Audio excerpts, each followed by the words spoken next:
ഈ ചരിത്ര പുരുഷന്റെ അസ്ഥികൂടം ആരുടേതാണെന്ന് വ്യക്തമായിട്ടുള്ള ഉത്തരം എനിക്കുണ്ട്. അസ്ഥികൂടം ആരുടെയാണെന്ന് അറിയാവോ? എനിക്കറിയാം. എന്നാ പറയൂ. അത് ഞാൻ പറയേണ്ടവരോട് പറഞ്ഞോളാം. ആരെയെന്ന് വെച്ചാ പറയണോ?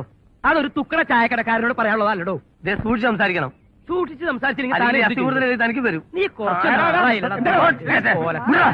എന്താ ഇവിടെ പ്രശ്നം? ഇവിടെ പ്രശ്നമൊന്നുമില്ല. പ്രശ്നമില്ലെന്ന് ഞാൻ പറഞ്ഞു. പ്രശ്നമുണ്ട്. പ്രശ്നം നീ പറഞ്ഞു കൊടുക്കും. സാറേ, ഈ അസ്ഥികൂടം ആരുടെയാണ്, എന്താണ്, എവിടത്തെയാണെന്ന് ഈ ഗ്രാമത്തിൽ വളരെ വ്യക്തമായിട്ട് അറിയാവുന്ന ഏക മനുഷ്യന്. ശരിയാ ശരിയാ. കണ്ടോ അഹങ്കാരം? തന്നെ വിശ്വസിച്ചിട്ടുണ്ടോ തന്നോട് ഞാൻ പറഞ്ഞു? അത് ഇവരോട് പറയാൻ പാടുണ്ടോ? കേട്ടോ, അത് ഞാൻ പോലീസ് ഐജിയോടും സൂപ്രണ്ടിനോടും ഞാൻ പറഞ്ഞോളാം. ഇടിക്കല്ലേന്ന്.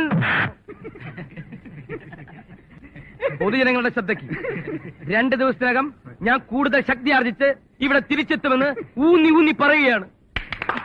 മതി മതി, ഞാൻ വന്നിട്ട് തരാട്ടോ. നിങ്ങൾ വരുന്നില്ലേ? നിങ്ങൾ ഇരട്ട പറ്റുക ഒരേ ഡ്രസ്സായി ചോദിച്ചത്.